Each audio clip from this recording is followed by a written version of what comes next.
This is the IELTS listening test. You will hear a number of different recordings and you will have to answer questions on what you hear. There will be time for you to read the instructions and questions, and you will have a chance to check your work. All the recordings will be played once only. The test is in 4 parts. At the end of the test, you will be given 10 minutes to transfer your answers to the answer sheet. Now turn to Part 1.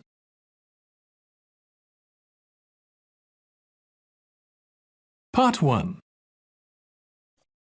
You will hear a conversation between a tax office employee and a woman who wants to apply for a tax number. First, you have some time to look at questions 1 to 4.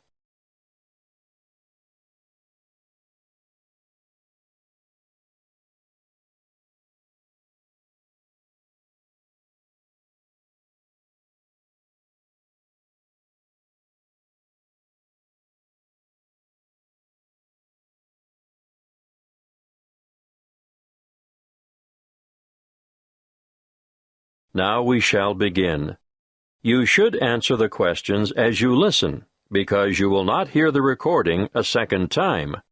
Listen carefully and answer questions 1 to 4. Good morning, tax office. How can I help you? I'd like to apply for a tax file number.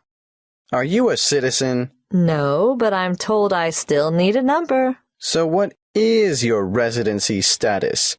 Are you a permanent migrant, or perhaps a temporary visitor?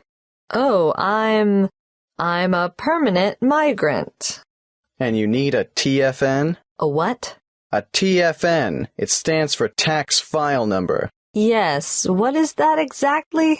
It's a unique number we issue to individuals and organizations to help administer tax collection and other government systems. Why do I need one? In actual fact, you don't. What do you mean? It's not compulsory, you know. But I should get one? Well, it's a good idea. Otherwise, you'll have more tax withheld from your wages or salary. In fact, you won't be eligible to participate in the PAYE, that's pay-as-you-earn system, and you couldn't apply for income support or other benefits. You wouldn't have to pay the Medicare levy, but then you wouldn't be entitled to claim Medicare benefits either. I'd better have one then. Okay. So you're currently living in this country, right? Yes. What kind of visa do you have? A working visa? Well, I did have one because after my student visa expired, I went back home and worked for a year before applying for a job here. The job turned out to be permanent and full-time, and my employers wanted me to settle here. So now I have a permanent migrant visa. Now, once you have a file number, you never need to reapply. Even if your circumstances change, for example, if you get married or decide to take an English name, they'll even use the same one when you retire and apply for a government pension. I see. Have you ever had a TFN before? No. Right. Let's get on with the application process now. Before you hear the rest of the conversation, you have some time to look at questions 5 to 10.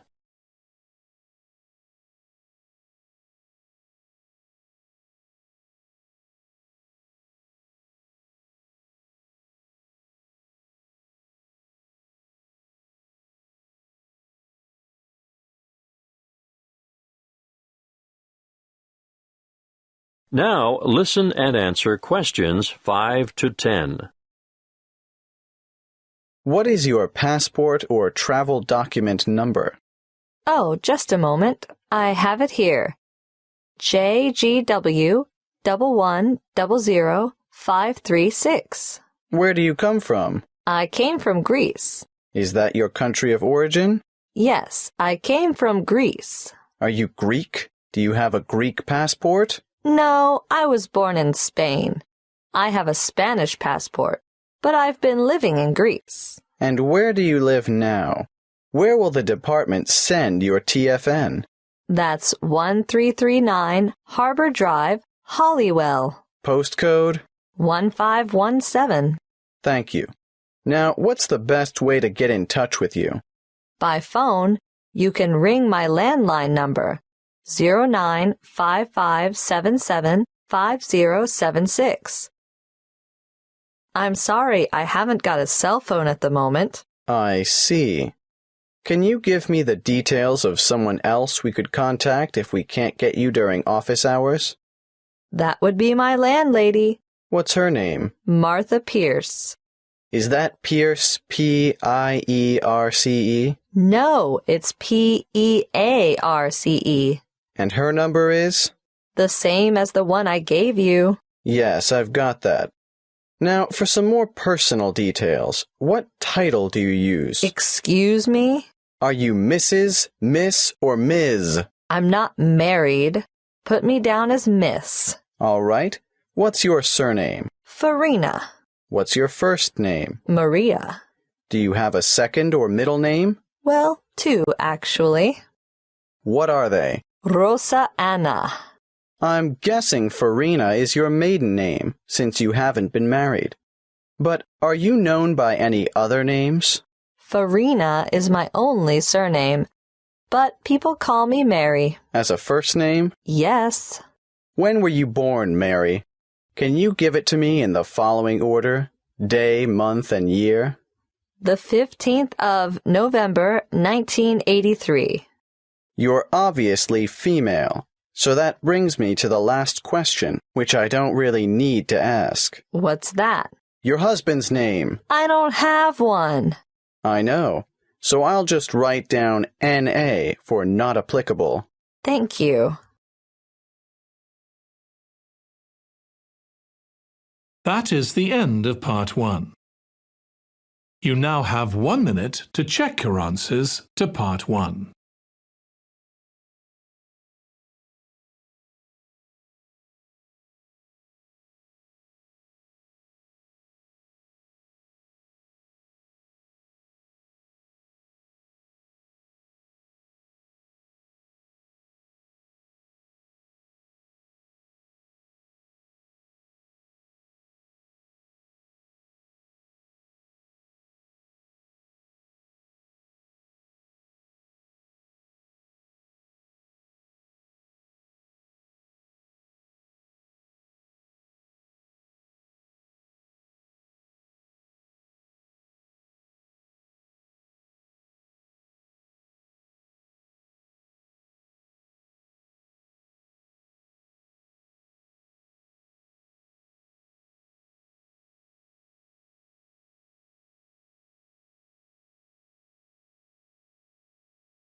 Part 2. You will hear a talk about keeping children safe on the Internet. First, you have some time to look at questions 11 to 16.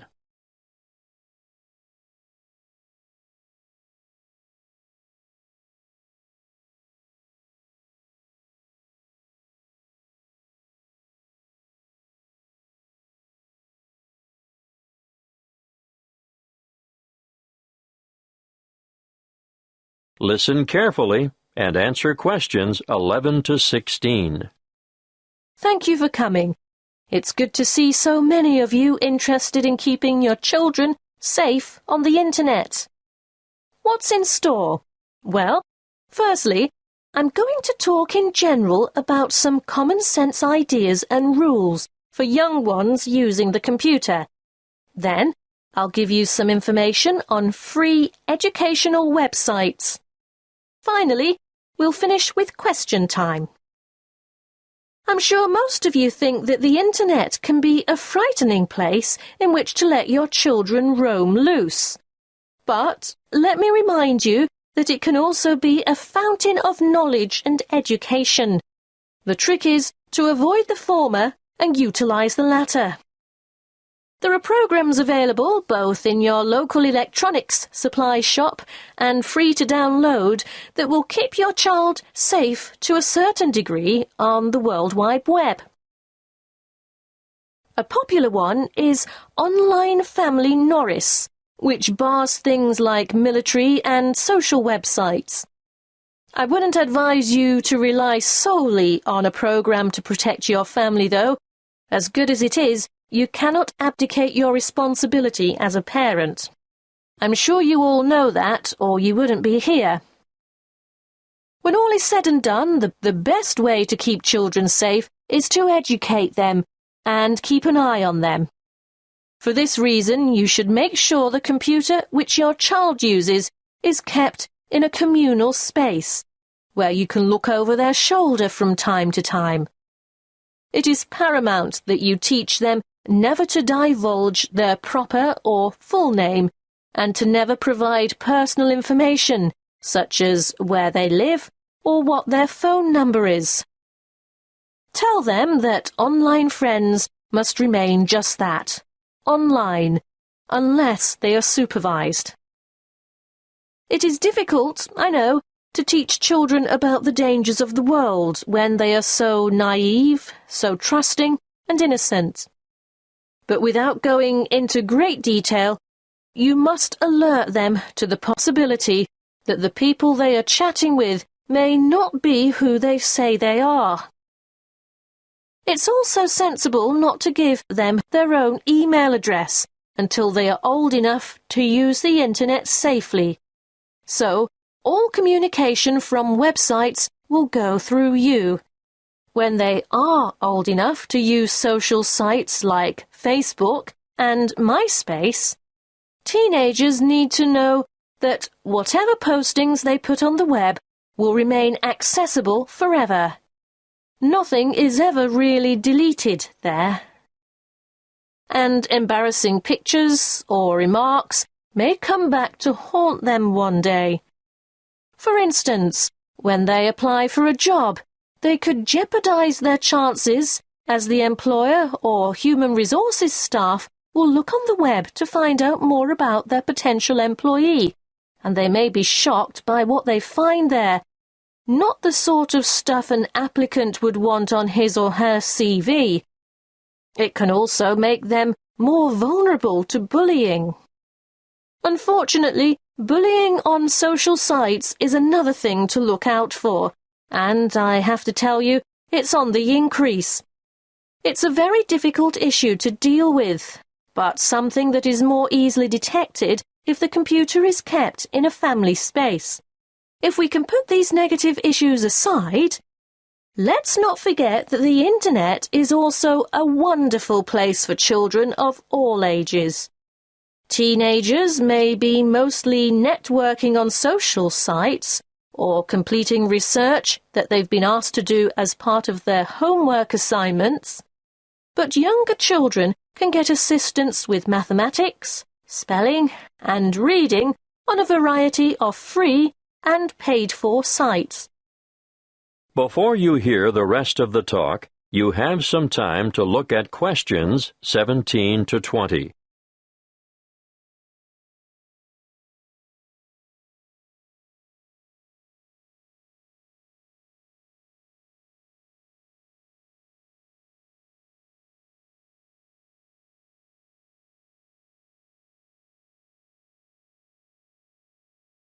Now listen and answer questions 17 to 20. A good way for children to learn and have fun at the same time is the website mathtutor.com. They can practice mathematics on this site, no matter what their level, while they compete against other children from all over the world. And here's a fun way for primary school children to learn the spelling words for the week. It can be such a chore for some children. They just type them in and play games to learn them. What's that? The website? Oh, sorry. Yes, you'll need to go to spellcity.com for that. The one I'm going to tell you about now is one of the most practical sites that's popular with people of all ages. Children, or parents for that matter, can learn to touch type as they sing along with songs. And there's a variety of funny characters to help you enjoy yourself as you learn. In this day and age, typing is essential. Everyone should be able to type fast and accurately. So, go to beeb.co/typing and try it out. Don't just leave it up to the kids. Here's a site that parents can use to download worksheets to extend their children by giving them further practice. It's called coolresources.com, and I can really recommend it, particularly for middle school students. Now, are there any questions? That is the end of Part 2. You now have 30 seconds to check your answers to Part 2.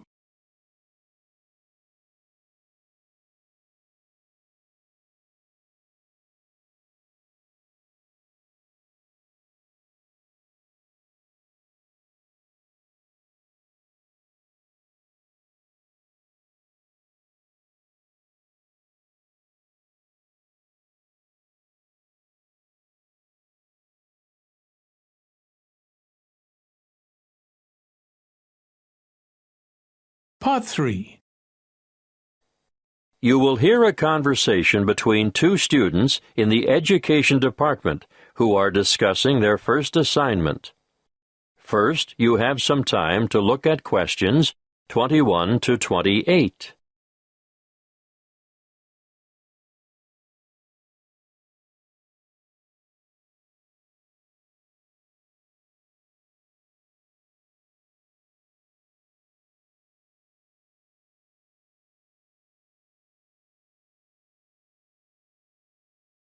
Listen carefully and answer questions 21 to 28.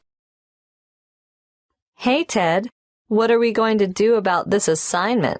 Well, Cleo, I think it's pretty straightforward. Oh? Yeah. The topic is why study abroad?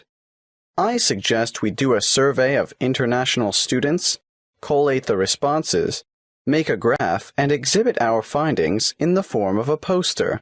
Wow, you have given this some thought, haven't you? Of course. This is only the first assignment. There will be a lot more to come, so let's get this one out of the way quickly. Well, how do we do the survey? I think we need to find a good selection of foreign students. So, how about we go over to the English language school at lunchtime and talk to some of the students there? That's not a bad idea, but we shouldn't limit ourselves to that department. Why not? Well, think about it. They'll all give the same reason, to learn English. Of course, you're right. Well, one of us could cover the language school, and the other could go around the business school. Yes, I know there are a lot of internationals there, too, but I think a random sample from foreign students on campus might give us a better range of answers. What are we going to ask them? Why are you studying abroad? An open question like that could mean we get hundreds of different responses. It would be better if we made up, say, 10 reasons and asked each respondent to place them in order of importance. You're right. That would certainly make collation easier. Any ideas about what these 10 reasons might be? Sure. I've got enough foreign friends to know quite a lot about what motivates them. Okay. Number 1 is... I think that's obvious. How about study abroad is the best way to learn a language? And number 2 is obvious as well. I know. Study abroad gives you the chance to travel. What's third? It's either culture or friendship. Okay, let's go for culture. Study abroad gives you first-hand experience of a different culture. Not just that, but it gives you new experiences as well. Not all of them are good, but it's meeting those challenges and adapting to new situations and solving problems and so on. Let's make that a separate reason. How about study abroad, will compel you to develop new skills? Sounds good. Then study abroad promotes international friendship. What are we up to now? Wait, that was number 5. Do you think learning about yourself is the same as developing new skills? No, I think it's quite different. Probably more closely related to culture. You really mean embracing new concepts and perceptions, don't you? Yes, and reconsidering one's own beliefs and values, or at least seeing them through new eyes. We could make the next one and call it something like, Study abroad provides the opportunity to learn about yourself. We ought to throw in a few about study and work, because I'm sure that rates highly with many foreign students. Of course. Study abroad gives you the opportunity to expand your academic, Academic what? Let's simplify it. Make it the opportunity to study different subjects. Yes, good.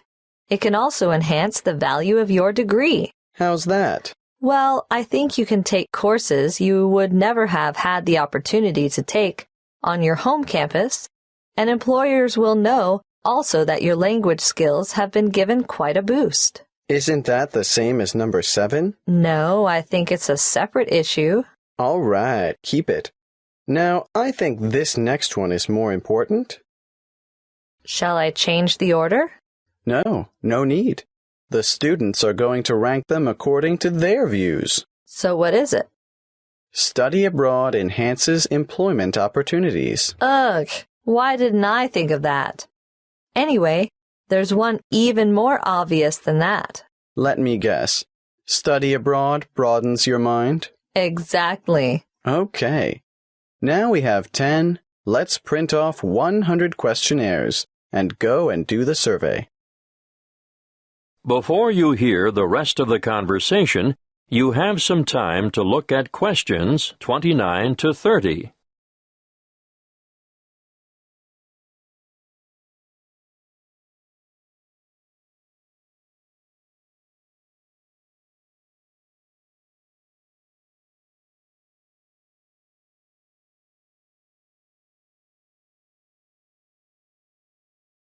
Now listen and answer questions 29 to 30.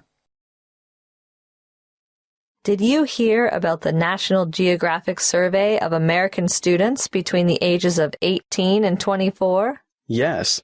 It sounds as if they could benefit from study abroad. Did you know that only 1% of U.S. students currently study abroad? Anyway, back to that National Geographic survey. It was carried out internationally, and it was Sweden that came out on top. It's really amazing, isn't it? When given a map of the world, only 13% of American students were able to find Iraq, and the same for Iran. I know, and not surprisingly, I suppose, Afghanistan didn't fare much better. 83% couldn't locate it on the map. There must be something about that region. 76% couldn't identify Saudi Arabia either. But Asia didn't come off much better. Over half the students couldn't find Japan on the map. But do you know what's really incredible? Yes, I do. 11% of them couldn't even find their own country. It's no wonder the USA scored near the bottom, only 2 points above Mexico, which was ranked last. That is the end of part 3.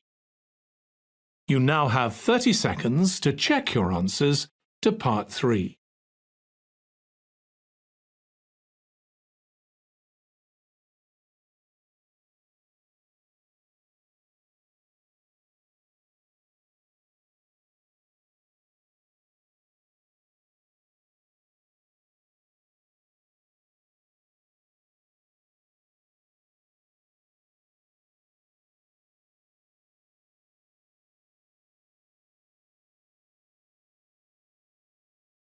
Part 4. You will hear a talk given by a lecturer in the art history department. First, you have some time to look at questions 31 to 40.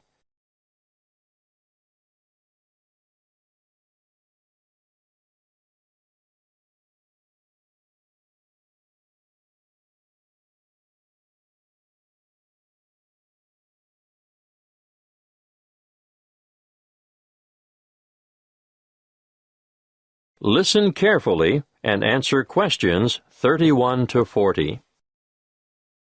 In this lecture today, I'm going to introduce you to an American painter, Charles Willson Peale. You may be familiar with his portraits, but did you know that he never even saw a painting till he was a grown man? He was born in Maryland in 1741. His father died when he was 9, and the family struggled financially for the next few years, and Charles became a saddle maker's apprentice. One day, he went to Norfolk for supplies, and there he saw paintings for the first time. He thought they were so bad that he felt sure he could do better, so he decided to make painting his career.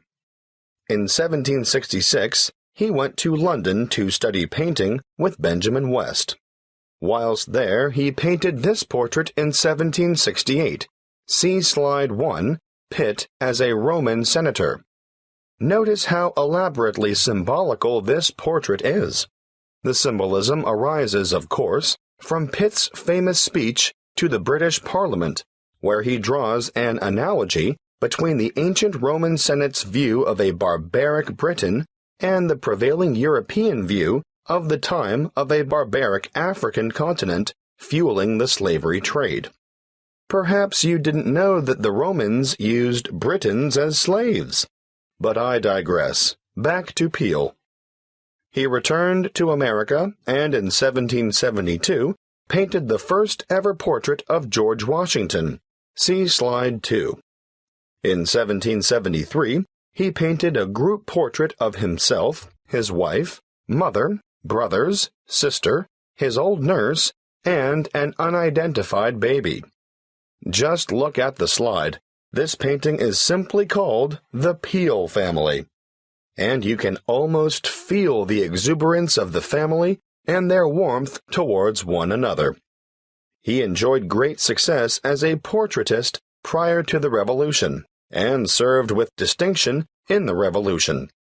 During this time, he became friends with George Washington, Benjamin Franklin, and Thomas Jefferson. After the war, he continued to paint, and when his wife died in the 1790s, as a result of her 11th pregnancy, he remarried.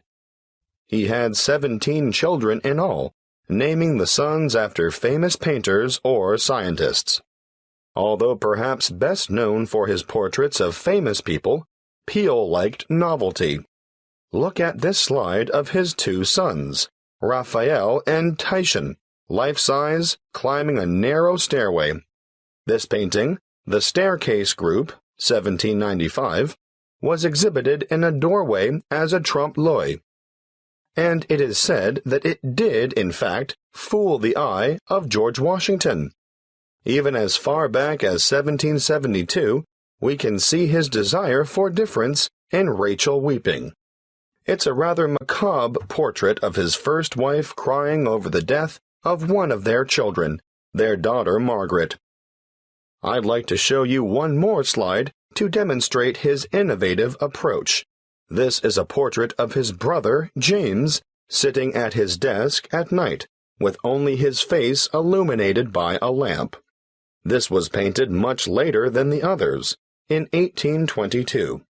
You know, Peale believed anyone could learn to paint, and he taught painting to his brothers, sisters, sons, daughters, nephews, nieces, and other relatives. 4 of his sons, Titian, Rubens, Rembrandt, and Raphael, became painters, as did his brother James. Before I finish, I'd like to tell you a bit more about Peale. He was active in politics for several years, and throughout his life, he maintained a lively interest in many branches of science. He was also an inventor who gained patents for a fireplace, porcelain false teeth, and a new kind of wooden bridge. He collaborated with Thomas Jefferson on what was known as the polygraph, a kind of portable writing desk. But it wasn't any ordinary desk. This one could make several copies of a manuscript at once. He also wrote papers on a wide variety of subjects, from hygiene to engineering. Oh, and he also tried his hand at inventing a fairly primitive but innovative motion picture technique, new types of eyeglasses, and a velocipede, which is a precursor to the bicycle. Now, some of the original velocipedes had pedals and some didn't. You sort of scooted along on them using your feet. Unfortunately, I can't remember which type it was that Peel worked on. He's also remembered for his work as a naturalist. He established the first scientific museum in America, and he even invented his own system of taxidermy.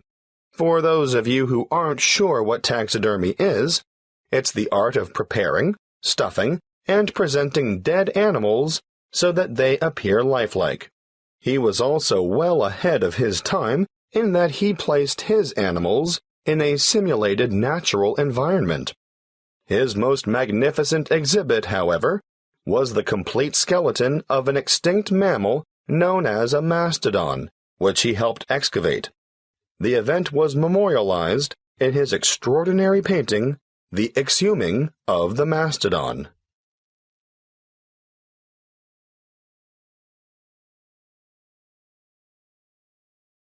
That is the end of Part 4. You now have 1 minute to check your answers to Part 4. That is the end of the listening test.